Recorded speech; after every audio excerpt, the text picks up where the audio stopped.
दुनिया का सारा परिचय अधूरा है, जिसके श्रवण के अभाव में आज तक जो कुछ भी सुना गया सब व्यर्थ है, और जिसके अनुभव के अभाव में आज तक का सारा अनुभव निस्सार है।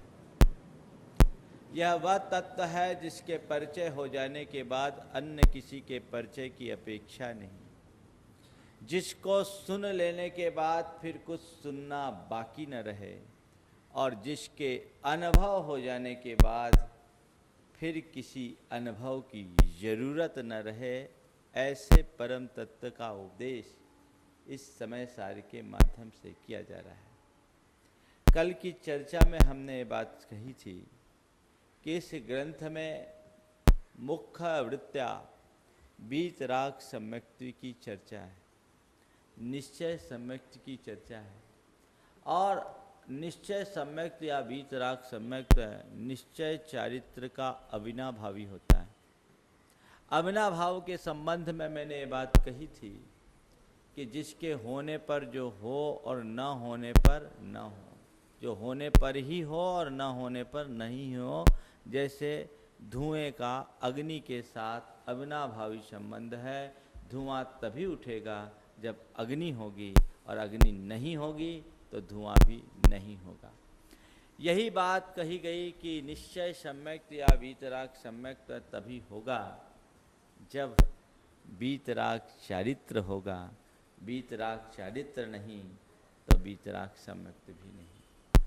कल के विषय को ही ताज़ा करने के संदर्भ में मैं बात को आगे बढ़ा रहा हूँ कि इस संदर्भ में मैंने ये कहा था कि वीतराग चारित्र किनको होता है। हम थोड़ा आगम के संदर्भ में टटोल करके देखें तो हमने पाया कि वीतराग चारित्र केवल वीतरागी मुनियों को ही होता है।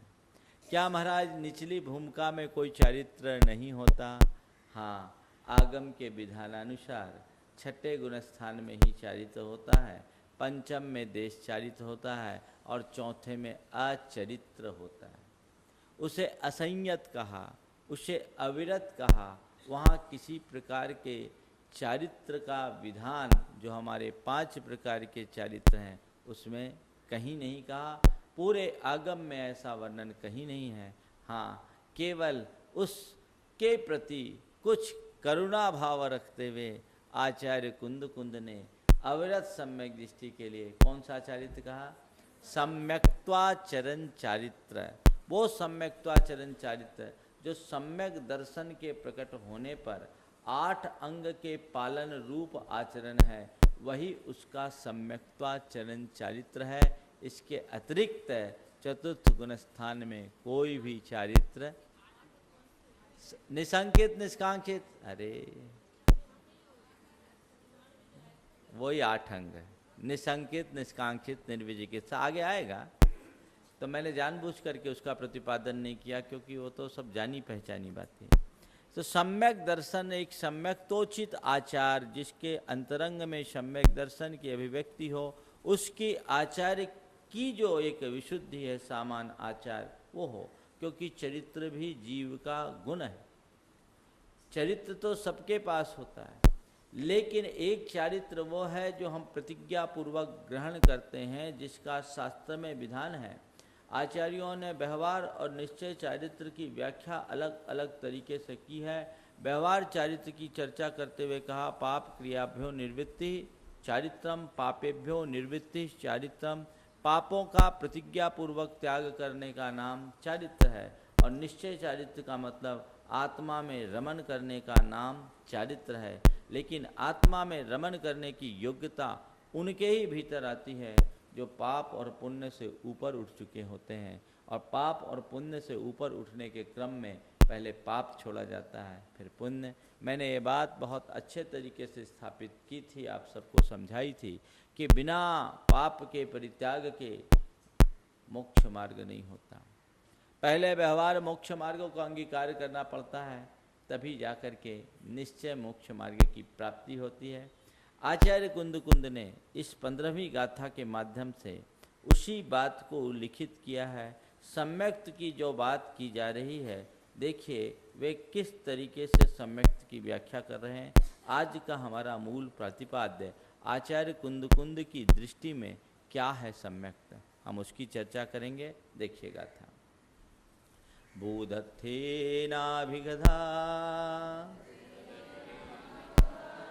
भूदत्थेनाभिगधा जीवा जीवाय पुण्य पावम च जीवा जीवाय पुण्य पावम च आसौ संवर निज्जर आसौ संवर निज्जर बंधो मोक्षो यसम्मतम्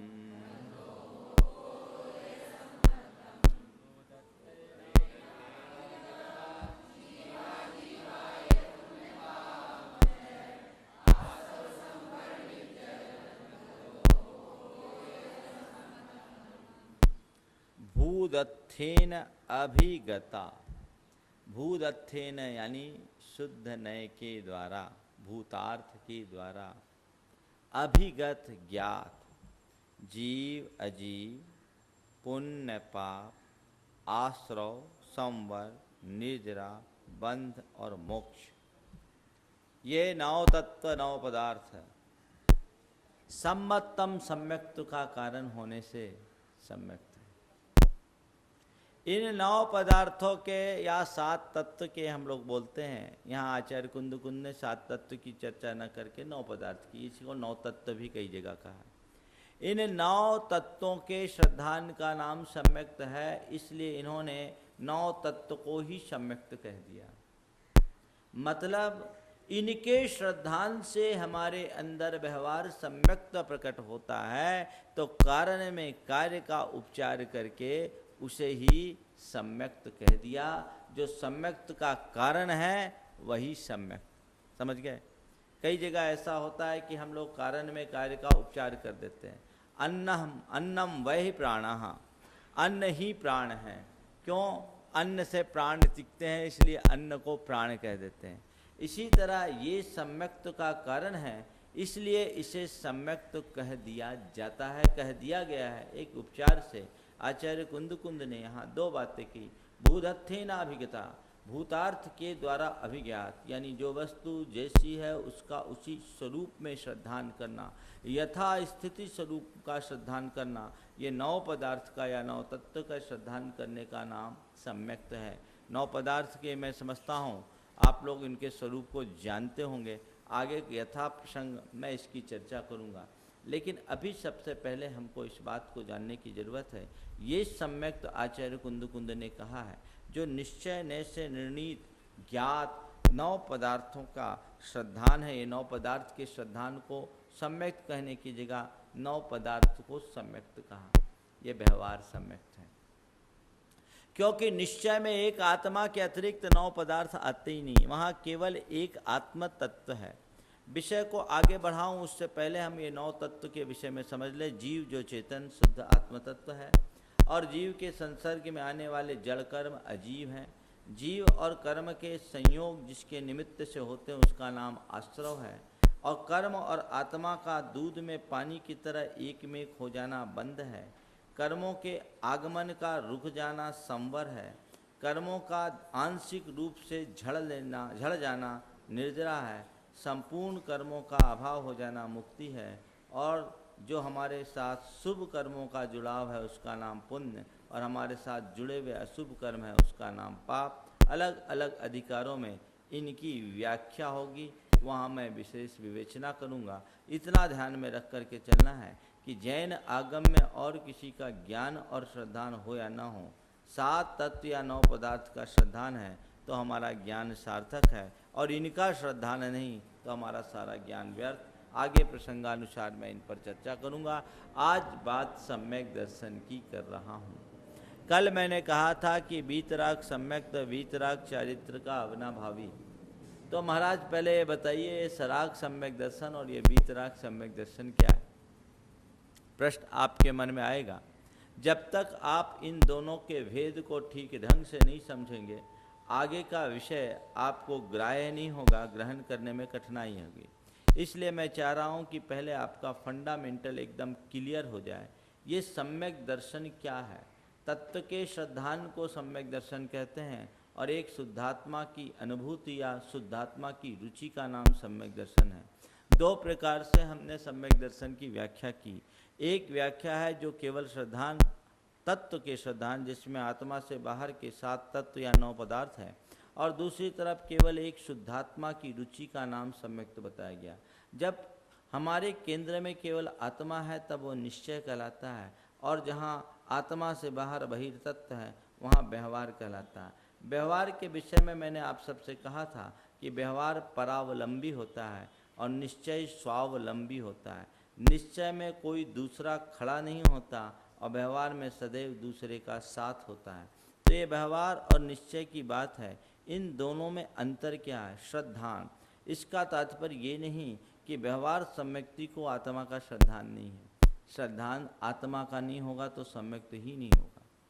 चाहे व्यवहार हो चाहे निश्चय हो, आत्मा का श्रद्धान दोनों में है, लेकिन दोनों में अंतर है।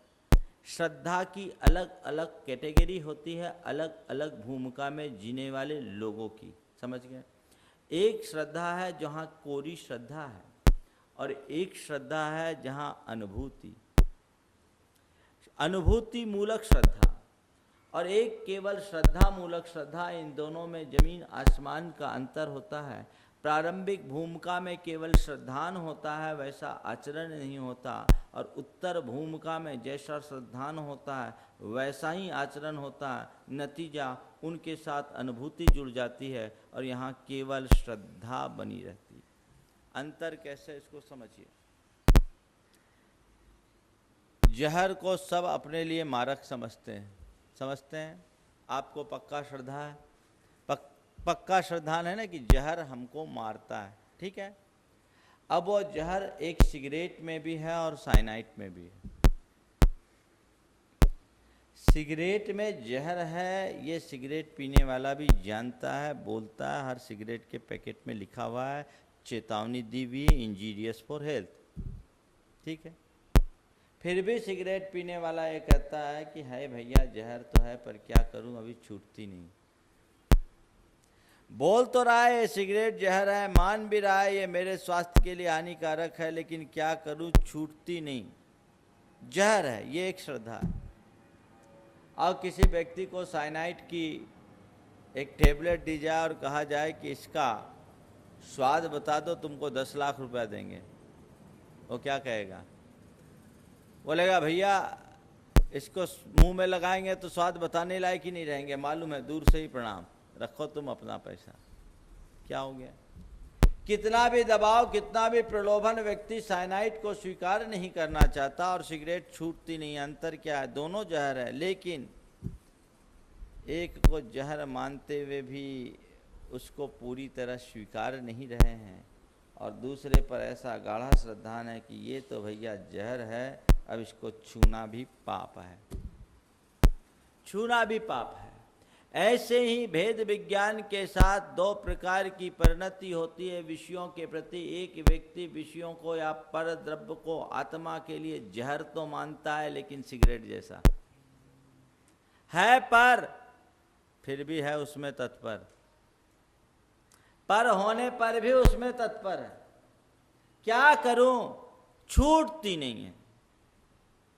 अरे जहर है तो मुंह से क्यों लगा रहे हो? मरेंगे, थोड़ा श्रद्धान तो है, जहर है, लेकिन हाँ ठीक है, चलेगा। जब तक एक ये है और एक जिसने पर को पर माना, एकदम विमुख हो गए। अब पर की बात सोचना ही नहीं, पर की बात पर के प्रति देखना ही नहीं। इस साइनाइड जैसे जहर का श्रद्धान, दोनों में अंतर। एक में केवल श्रद्धा है, दूसरे में आचरण है। समझ गए? पहले में केवल श्रद्धा, निचली भूमिका में व्यवहार, सम्यक्त की भूमिका में पर को पर रूप श्रद्धान करने के बाद भी उसका पर से संबंध विच्छेद नहीं होता, और निश्चय में पर को पर जानने के बाद पर से कोई नाता नहीं होता। ये दोनों में मौलिक अंतर है, इसे समझो। हम एक पौराणिक प्रसंग आप सबके बीच रखना चाहते हैं। रामचंद्र जी के जीवन को देखो। रामचंद्र जी छायिक सम्यक दृष्टि थे कि नहीं? पक्का विश्वास? रामचंद्र जी छायिक सम्यक दृष्टि थे, स्वपर का श्रद्धांत था कि नहीं था? लेकिन लक्ष्मण को 6 महीने तक अपने कंधे पर लादते क्यों फिरे? लक्ष्मण की मृत्यु के उपरांत 6 माहों तक वो छायिक सम्यक दृष्टि श्री राम अपने कंधे पर लादे फिरते रहे। कितना उपक्रम किया गया कृतांत वक्र के जीव के द्वारा उनको प्रबोधित करने के लिए। अगर कोई कह दे कि लक्ष्मण तो अब गए, इनका संस्कार कर दो, बोले हो ही नहीं सकता, तू मरे तेरा बाप मरे, मेरा लक्ष्मण नहीं मर सकता। लक्ष्मण मर नहीं सकता, लक्ष्मण मेरा भाई है, अभी सो रहा है।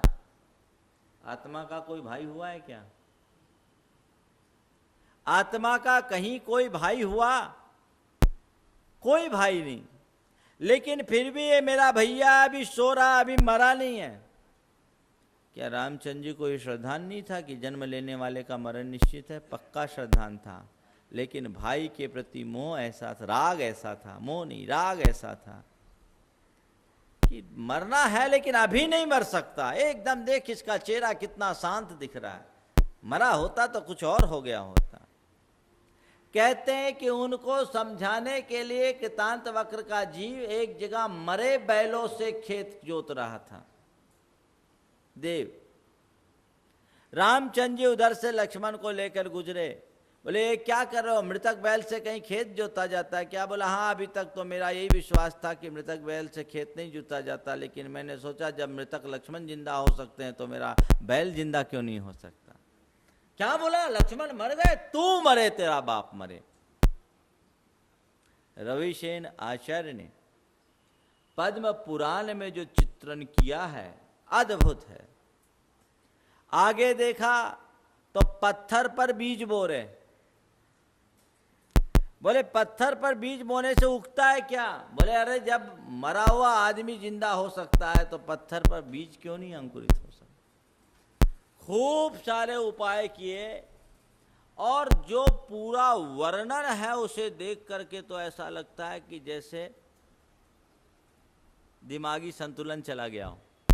और सच में आगम में यदि रामचंद्र जी के छायिक सम्यक दृष्टि होने का विधान नहीं किया गया होता तो आज के तथाकथित विशुद्ध सम्यक दृष्टि उनको पागल घोषित कर दिए होते। एक छायिक सम्यक दृष्टि की ये परिणति देख रहे आप। चलिए दूसरा एपिसोड देखिए। ये तो एक पहलू है। उन्हीं रामचंद्र जी से हम मिलते हैं जब उनको वैराग हुआ, दीक्षित हुए, ध्यान में निमग्न हो गए मुनि अवस्था में। मुनि अवस्था में वे ही रामचंद्र जी ध्यान निमग्न है और 16वें स्वर्ग में सीता का जीव जो प्रतीन्द्र बना है वहां हलचल हो रही। आहा, प्रभु राम यदि इसी तरह से ध्यान में निमग्न हुए, इसी तरह ध्यान में लीन हो गए तो मोक्ष चले जाएंगे। हमारा इतने भवों का साथ, कितने भव का साथ था? 9-10 भव का साथ था। मोक्ष जाना है, उनको अटका दिया जाए तो अगले भव में मोक्ष जाएंगे, साथ में मोक्ष जाएंगे। देखो मोक्ष जाने का राग भी कितना खतरनाक होता है। दोनों साथ साथ मोक्ष जाएंगे, जबकि ये उनको भी श्रद्धान था उस जीव को। क्यों? वो भी सम्यक दृष्टि है। शास्त्र का विधान है सम्मतरेन शुद्धा सव्वे इंदा विरायंती। जितने भी इंद्र और प्रतिंद्र है वे सब सम्यक तो रत्न से शुद्ध होते हैं, उनको सम्यक तो होता ही है। अब वो सम्यक दृष्टि जीव इतना तो श्रद्धान है कि मोक्ष तो किसी के साथ कोई नहीं जाता, सबका साथ छूटता है तब मोक्ष होता है। लेकिन ये राग है, अगले भाव में हम लोग दोनों फिर से मुनि बने और मोक्ष जाएं तो उपाय क्या है? इनको अटकाओ। इनको अटकाओ। और अटकाने के लिए क्या किया? क्या किया? नाटक किया। और नाटक भी किसका? उपसर्ग का। रामचंद्र जी को ध्यान से चलायमान करने के लिए उस जीव ने क्या क्या नहीं किया। विचित्रता देखो। एक सम्यक दृष्टि पर उपसर्ग हो रहा है और दूसरा सम्यक दृष्टि उपसर्ग कर रहा है। एक सम्यक दृष्टि पर उपसर्ग हो रहा है, दूसरा सम्यक दृष्टि उपसर्ग कर रहा है। सम्यक दृष्टि सम्यक दृष्टि पर उपसर्ग कर रहा है। राग जो न कराए सो थोड़ा है। समझ में आ रहा है?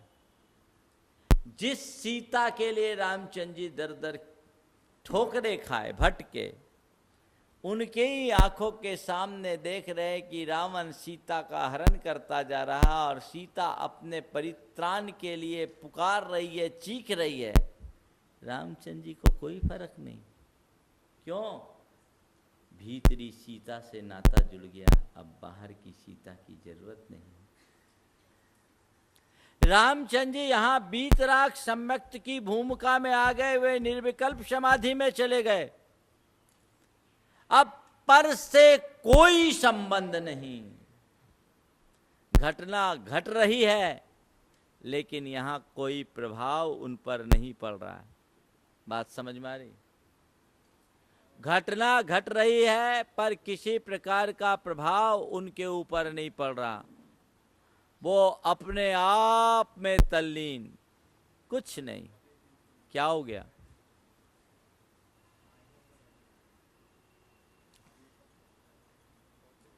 क्या हो गया भैया?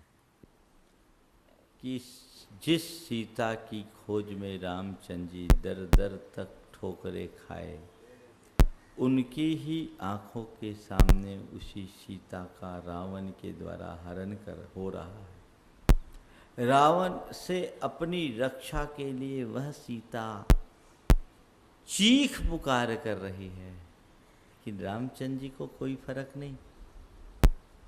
क्यों फर्क नहीं? अब बाहर की सीता से मेरा कोई नाता नहीं, भीतर की सीता को पहचान लिए हैं। भीतर की सीता से संबंध बन चुका और जिसका भीतरी सीता से संबंध बना, बाहर की सीता का अब क्या प्रयोजन? अब कोई मतलब नहीं। ये बीतराग परिणति है। अभी तक इससे पहले जब लक्ष्मण को लादे फिरते थे तो केवल श्रद्धांत था, अब अपने में डूबे हैं तो आचरण है। बीतराग सम्यक तो वीतराग आचरण के बिना होता ही नहीं। बात समझ में आ रही ना आप लोग?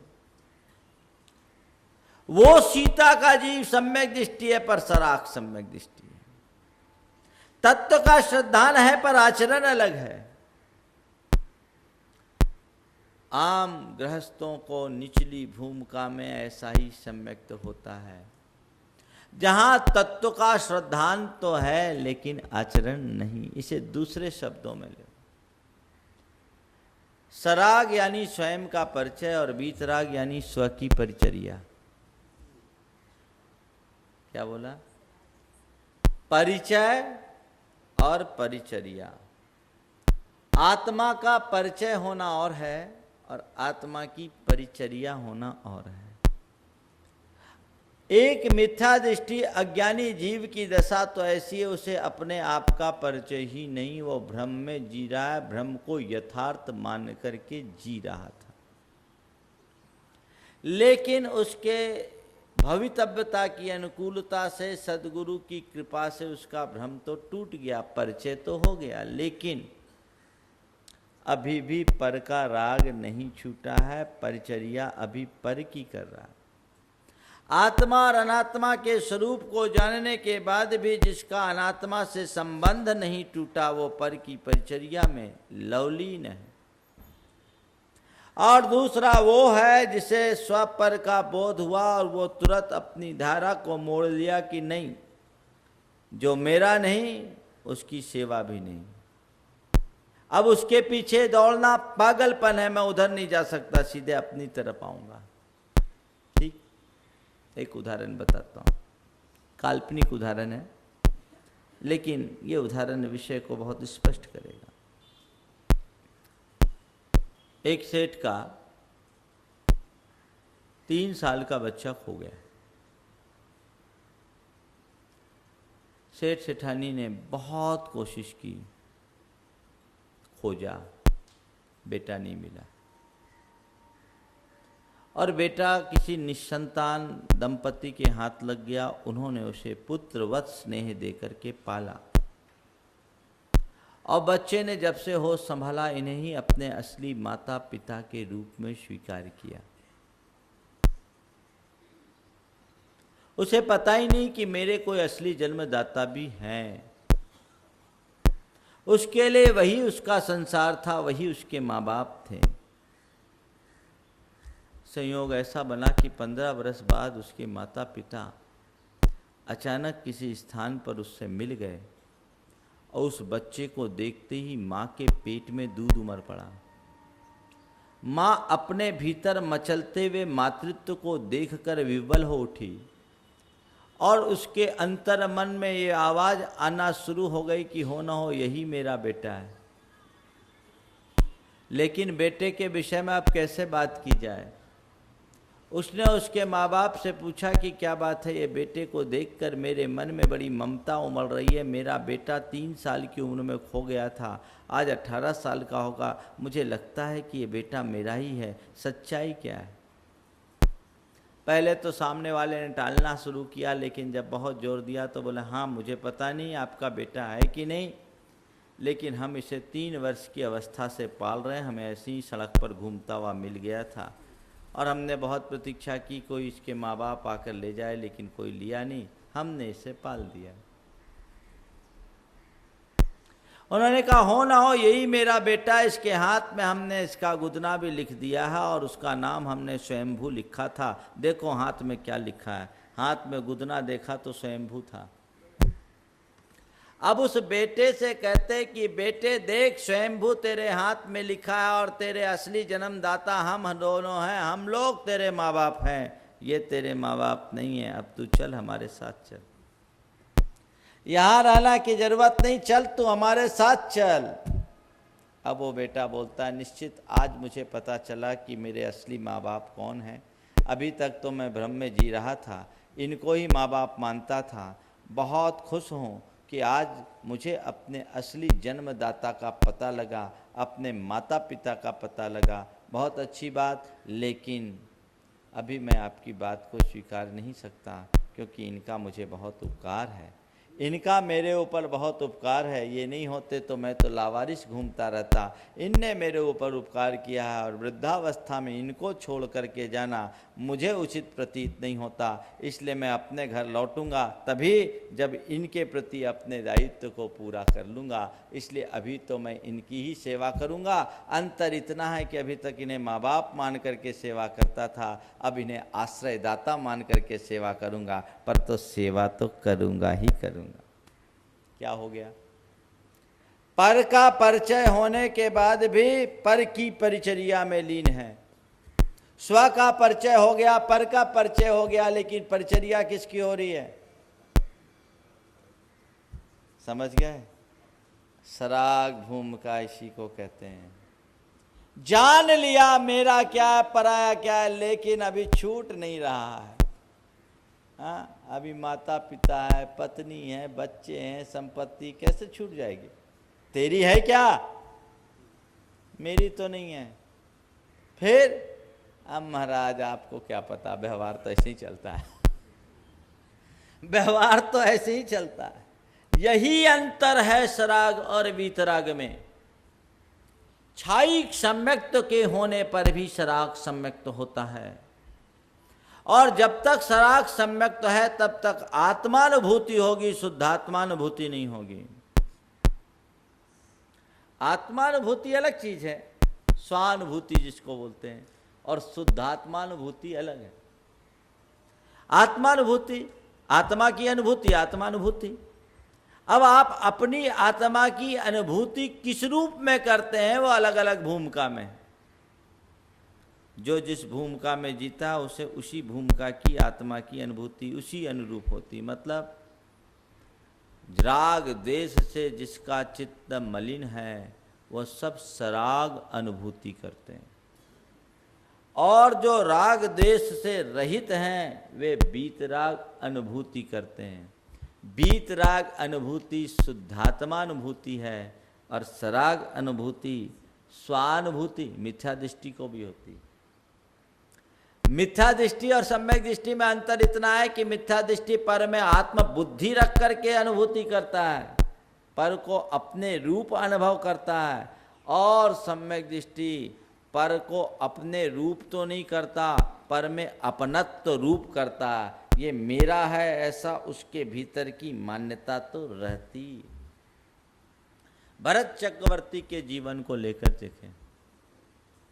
भरत चक्रवर्ती युग के आदि में चक्रवर्ती हुआ, छायिक सम्यक दृष्टि था, इसमें तो कोई संशय नहीं। चक्रवर्ती छायिक सम्यक दृष्टि अपने आप को चक्रवर्ती मानता था कि नहीं? हाँ, क्यों? चक्रवर्ती मानता था कि नहीं? बोलो ना थोड़ा। मानता था। आत्मा चक्रवर्ती हुई है क्या? फिर कैसा सम्यक दृष्टि? फिर कैसा सम्यक दृष्टि? अरे आत्मा को चक्रवर्ती मानने वाला सम्यक दृष्टि थोड़ी हो सकता है, आत्मा को ज्ञायक मानने वाला सम्यक दृष्टि होता है। हाँ, जब शास्त्र की सभा में बोलोगे तो वैसी भाषा बोलोगे। छायिक सम्यक दृष्टि भी अपने आप को चक्रवर्ती मानता है, माने उसका आचरण वैसा होता है। श्रद्धान अलग है, आचरण अलग है, राग उसको विचलित कर रहा है। और स्वयं को चक्रवर्ती मानने का ही ये नतीजा है कि भाई पर चक्र चला दिया। क्यों चलाया चक्र? मैं युग का पहला चक्रवर्ती यदि अपने बाहुबली को बस नहीं करूंगा तो चक्रवर्ती नहीं कहला सकूंगा। आहा, चक्रवर्ती कहला लोगे तो तेरी आत्मा में क्या बढ़ जाएगा? अरे आत्मा में बढ़ेगा वो बाद में, जब भीतर डूबूंगा तब, अभी तो चक्रवर्ती चाहिए। युग के आदि का चक्रवर्ती, सम्यक दृष्टि का ये विकल्प। मेरा चक्रवर्ती पना तभी सही होगा जब मैं सब राजाओं पर एक छत्राधिपत्य करूंगा। 6 खंड का अधिपति, युग का पहला चक्रवर्ती भरत नाम लिखने के लिए गया वृषभाचल पर, हाँ, दूसरे का नाम मिटा के। सम्यक दृष्टि ऐसा काम करता है क्या? नहीं महाराज, वो सम्यक दृष्टि नहीं था, ऐसा मत बोलना, छायिक सम्यक दृष्टि था। अभी बता रहा हूं, आ रहा विषय। अभी तो ये देखो उसका राग क्या है। बैरागी की बात तो बात की है, दूसरे का नाम मिटाकर अपना नाम लिखना राग की तीव्रता का द्योतक है कि नहीं? चलो हम सोचते हैं मंद राग हो तो राग, चलो नाम लिखने की इच्छा होना, ये विकल्प होना मंद राग का द्योतक है, कर लिया। अब जाके देखते हैं यार जगह नहीं है, छोड़ो क्या करना नाम लिख करके। नहीं, ऐसे कैसे होगा? पहला चक्रवर्ती, 60,000 वर्ष तक की दिग्विजय यात्रा मैंने की, पसीना बहाया, हराम में छोड़ेंगे? नाम तो लिखना चाहिए। मिटाओ दूसरे का नाम। दूसरे ने इनका मिटाया हो, वो तो क्रम है। लेकिन ये राग है कि नहीं? तीव्र राग है। और राग की तीव्रता, कसाय का उद्रेक उस क्षण और तीव्रता से प्रकट हुआ जब जल, मल और नेत्र युद्ध में हार जाने के बाद, दृष्टि युद्ध में हार जाने के बाद चौथा अनैतिक युद्ध किया, और अपने कुल पर दिव्यास्त्रों का प्रभाव नहीं पड़ता, ये विवेक को खो करके भी बाहुबली पर अपना चक्र छोड़ दिया। अभी तो उदय की बात करो, बंद तो होगा ही। राग का तीव्रोदय मोह नहीं है, राग है, और राग भी आग है, बहुत खतरनाक। ये सराग भूमिका की बात है। भरत चक्रवर्ती ने वह सब किया, बाद में अपने आप को संभाला, ये कहानी बात की है। लेकिन उस क्षण चक्र की परिणति क्या हुई? वापस लौट कर आ गई। चक्र की परिणति जो हुई सो हुई। मैं तो कहता हूं परिणति का चक्र ऐसा था सो सब गड़बड़ हो गया। उसकी परिणति का चक्र उल्टा था, चक्कर चल गया। कितना अपमानित होना पड़ा चक्रवर्ती को। हुआ ये सराग भूमिका की बात है। निचली भूमिका में सराग सम्यक्त ही होता है जहां आचरण और श्रद्धान में अंतर है, श्रद्धान और आचरण में अंतर है। वहां कोरा श्रद्धान है, अनुभूति तब होगी जब आचरण होगा। इस बात को एकदम दृढ़ रखना। आगे मैं इस विषय में फिर चर्चा करूंगा कि आचार्य कुंद का सम्यक्त के विषय में क्या दृष्टिकोण रहा, उन्होंने किस तरह से सराग सम्यक दृष्टि और बीतराग सम्यक दृष्टि या व्यवहार सम्यक दृष्टि और निश्चय सम्यक दृष्टि का स्वरूप कैसे बताया। एक ही दिन में सब बता देंगे तो सब चला जाएगा, इसलिए थोड़ा थोड़ा डोज मिलना चाहिए। ये कंसेप्ट एकदम क्लियर कर लीजिए कि निचली भूमिका में व्यवहार सम्यक्त सराग सम्यक्त ही होता है। प्रवृत्ति में जीने वाले चाहे साधु हो या गृहस्थ सब सराग सम्यक्ति है। बीतराग सम्यक्त तो केवल बीतराग मुनियों को ही होता है और उस बीतराग अवस्था में ही शुद्धात्मानुभूति होती है, शुद्धोपयोग होता है। निचली भूमिका में न भूतो न भविष्य, कतई संभव नहीं। आगम में कहीं इस प्रकार का विधान ही नहीं है। ये केवल अपने मन में पाली गई भ्रांति है। जो जैसा करे करने दो, अपना कंसेप्ट सही रखो। सराग सम्यक्त भी कोई हल्का फुल्का सम्यक्त नहीं है। व्यवहार सम्यक्त भी तब होता है जब कर्मों का क्षय उपशम होता है। वो व्यवहार सम्यक्ति था, क्षयिक सम्यक्ति था। क्षयिक सम्यक्त कब होता है? जब दर्शन मोहनी और अनंतानुबंधी चतुष्क का क्षय होता है। समझ गए? व्यवहार, अरे व्यवहार तो ऐसे ही है, के देते हैं, के नहीं देते, होता है। जब तक कर्मों का क्षयोपशम अथवा उपशम न हो तब तक सराग या व्यवहार सम्यक्त भी नहीं होगा। और ये व्यवहार सम्यक्त भी हमारे लिए कम उपयोगी नहीं है। ध्यान रखना, निश्चय सम्यक्त तो केवल एक अंतर मुहूर्त की परिणति है। सारी जिंदगी व्यवहार में जीना पड़ता है। भगवान आदिनाथ ने 1000 वर्ष तक तपस्या की, पर उनका निश्चय सम्यक्त कितनी देर के लिए रहा? एक अंतर मुहूर्त। शुद्धोपयोग वह शुद्धोपयोग है जो केवल ज्ञान को प्रकट कर दे। कितनी देर के लिए? कितनी देर का शुद्धोपयोग होता है? एक अंतर मुहूर्त का। पर उस एक अंतर मुहूर्त की विशुद्धि को पाने के लिए सारी जिंदगी खपानी पड़ती है। आपने कहा महाराज भरत जी घर में ही बैरागी थे। निश्चित भरत जी के घर में बैरागी का प्रसंग आता है और वे हमेशा आत्मबोध के प्रति जागरूक रहते थे। लेकिन ध्यान रखना, राग का उद्रेक आने पे अच्छे अच्छे बैरागी भी फेल हो जाते हैं। मैं तो आपसे एक ही बात कहना चाहता हूँ, भरत जी भर में ही बैरागी कह कर के अपने आप को तुष्ट मत करो, अपने जीवन को सुधारो।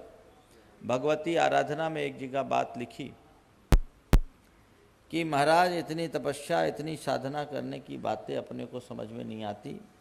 अपन तो भरत चक्रवर्ती को अपने जीवन का आदर्श मानते हैं और एक अंतर मुहूर्त में आराधना करके सीधे केवल ज्ञान प्राप्त कर लें। सारी जिंदगी त्याग तपस्या की झंझट क्यों पाले? शॉर्टकट है, बहुत बढ़िया। आप लोगों को पसंद आ रही होगी बात, पसंद आएगी ऐसी। लेकिन उन्होंने जो बात कही सो सुनो, बहुत मीठी फटकार लगाई। बोले सुनो, किसी को किसी महानगर के चौराहे पर दिन के 12 बजे यदि किसी अंधे को निधान मिल जाए, क्या बोला? किसी महानगर के व्यस्ततम चौराहे पर दिन के 12 बजे यदि किसी अंधे को कोई निधान खजाना मिल जाए तो अंधे को खजाना मिलता है इस भाव से अपनी आंखें मत फोड़ लेना। क्या हुआ? रिपीट करूं? नहीं समझ में आई?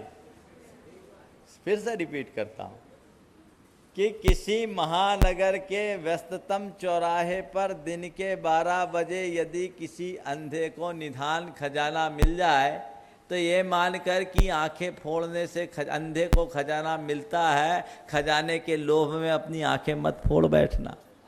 खजाना तो मिलेगा ही नहीं, आंखें भी जाएगी। वो संयोग है। भरत चक्रवर्ती घर में बैरागी था कि नहीं है मुझे नहीं मालूम, पर बैरागी के चरणों का अनुरागी जरूर था। बैरागियों के चरणों का अनुरागी था। वो प्रतिदिन मुनियों का पड़गहन करके आहार दे करके ही मुंह से गले से कौर नीचे उतारता था। भरतेश वैभव में एक वर्णन आता है कि एक दिन वह रोज की भांति अपने महल के द्वार पर खड़ा था किसी मुनिराज की प्रतीक्षा में। उस दिन कोई महाराज नहीं आए। वो अपने भाग्य को कोस रहा था कि मेरा चक्रवर्तित्व का वैभव व्यर्थ है। आज लगता है मेरा सारा पुण्य छीन हो गया है। आज मैं कितना अभागा हूं कि किसी सुपात्र को आहार दान दिए बिना अपने गले से कौर नीचे उतारूंगा। अपने भाग्य को कोस ही रहा था कि इसी बीच उसका पुण्य जागा और 2 चारण रिद्धिधारी मुनिराज उसके आंगन में उतर गए। उसने भक्ति भाव से उनका पड़गहन किया और 84 खंड के महल के टॉप फ्लोर में वो सीढ़ी से गया, लिफ्ट से नहीं गया। महाराज के साथ कैसे? हाँ, तो महल की हाइट भी वैसी होगी। 84 खंड की सोचो तो 84 खंड कैसे होंगे? सिर छिपने लायक तो खंड होगा।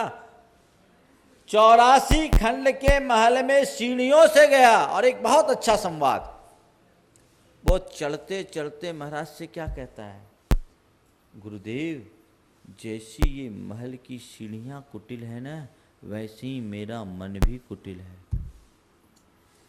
इन महल की सीढ़ियों की तरह मेरा मन भी कुटिल है, लेकिन आज आपके समागम के प्रताप से उसमें कुछ सरलता आ गई है। ये है भरत जी घर में ही बैरागी या बैरागियों के चरणानुरागी। इस पक्ष को तो देखो भरत चक्रवर्ती के, कल्याण तभी होगा। ध्यान रखना, आत्महित हेतु विराग ज्ञान ते लखे आपको कष्टदान। जिसको आत्मा के कल्याणकारी वैराग और ज्ञान का मार्ग, त्याग और तपस्या का मार्ग आत्मा के लिए कष्टकारी दिखता है, समझ लेना वो सम्यक दृष्टि है ही नहीं। करो न करो अलग बात है, पर श्रद्धान पक्का रखो। आज नहीं कल करे, जब भी करेंगे रास्ता तो केवल यही है। अभी मैं अपने मोहोदय के कारण, राग की तीव्रता के कारण, अपने अज्ञान के कारण, अपनी शक्ति को न पहचान पाने के कारण भले इनमें अंधा हो गया हूं, लेकिन मार्ग तो केवल यही है। चलिए टीका ले लूं। किसको? अब इन्होंने पूछा कि पहले बीतराग सम्यक्त होगा या बीतराग चालित, दोनों एक साथ होगा।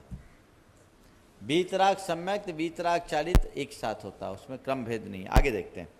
भूतर्थेन भूतार्थेन निश्चयनेन शुद्धनेन अभिगता निर्णीता निश्चिता ज्ञाता संत केते जीवा जीवाय पुण्य पावम च संवर निर्जर बंधो मोक्षोय। जीव अजीव पुण्य पाप आश्रव संवर निर्जरा बंध मोक्ष रूपा 9 पदार्था।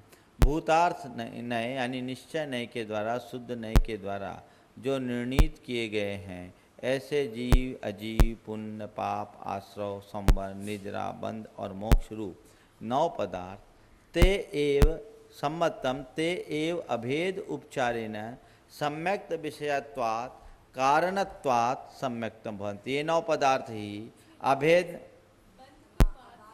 वो बाद में बताऊंगा, पहले इसको सुनो, पहले इसका अर्थ समझो, क्रम बताता हूँ।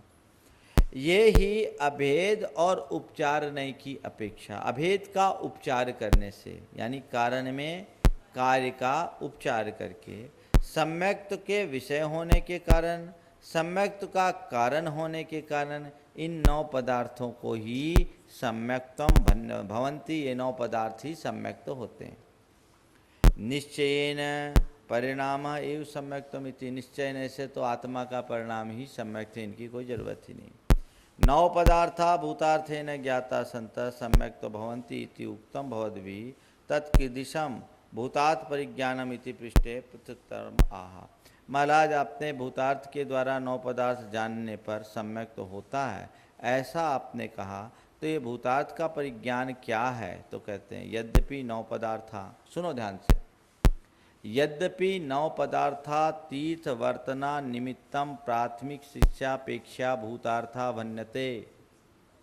ये 9 पदार्थ प्राथमिक शिष्यों के लिए तीर्थ के प्रवर्तन की दृष्टि से भूतार्थ कहा जाता है। व्यवहार के बिना तीर्थ का विनाश हो जाएगा और निश्चय के अभाव में तत्व का लोप हो जाएगा। तो तीर्थ और तत्व दोनों में तालमेल हो, तीर्थ हो तो तत्व है और तत्व है तो तीर्थ का उद्धार है।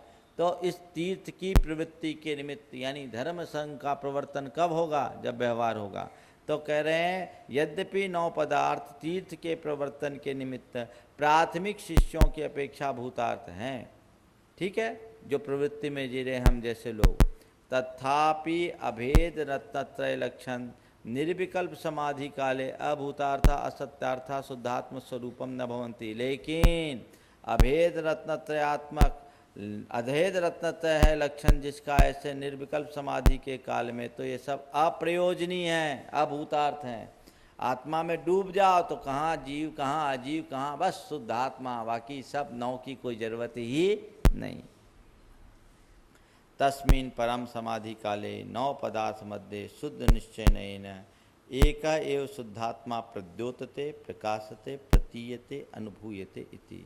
उस परम समाधि के काल में 9 पदार्थों के मध्य एकमात्र शुद्धात्म तत्व ही प्रकाशित होता है, अनुभव में आता है और कुछ नहीं। या अनुभूति प्रतीति शुद्धात्मोपलब्धि साचेव निश्चय सम्यक्तम इति।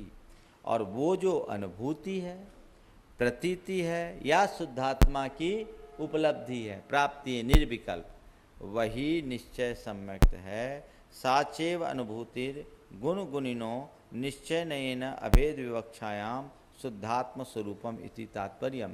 और सम्यक्त गुण है और आत्मा गुणी है, उसी निश्चय आत्मा की अनुभूति रूप गुण का आत्मा के साथ अभेद कर देने पर वही आत्मा का स्वरूप है। अर्थात निश्चय नयात्मक शुद्धात्मानुभूति रूप परिणति ही शुद्धात्मा है। किंच ये च प्रमाण नय निक्षेपा परमात्मादि तत्व विचार काले सहकारी कारणभूता तेपि सविकल्प अवस्थायामेव भूतार्था। सुन लो, ये प्रमाण नय निक्षेप आदि जितनी भी चीज़ें हैं, जब हम परमागम स्वाध्याय करते समय तत्व के विचार के लिए आलम्बन लेते हैं, ये भी सविकल्प अवस्था में ही उपादेय भूतार्थ है, बाद में ये भी काम के नहीं। भूतार्थ है, भूतार्थ है। व्यवहार को भूतार्थ नहीं मानेंगे तो काम ही कैसे चलेगा? भूतार्थ है, लेकिन कब तक? जब तक तुम अपने में नहीं डूबे तभी। यैव तक्त्वा न पक्षपातम, विकल्प यैव तत्त्वा न पक्षपातम शुद्धात्म रूपे निवसन्ति नित्यम तैव तत्त्वा त्यक्त्वा विकल्प जालम तैव तत्ता विकल्प जालम साक्षात अमृतम पिबंती। थोड़ा सा भूल रहा हूँ, अमृत चंद जी ने एक बहुत अच्छी बात की। येव तत्वा नय पक्षपातम, जो सब नयों के पक्षपात को छोड़कर शुद्धात्म रूपे निवसंति नित्यम, अपने आत्मा के स्वरूप में जो लीन हो जाते हैं, समझ गए? विकल्प जालम त्यक्त्वा, वो अपने अंदर के सर्व विकल्प जाल को त्याग कर तैव साक्षात अमृतम पिबंती, वही आत्मा का अमृत भी पाते हैं। बाकी नए जाल में उलझे रहने वाले तो ये निश्चय ये व्यवहार यही चलता रहेगा। डूबो, जिसके लिए है वो पाओ।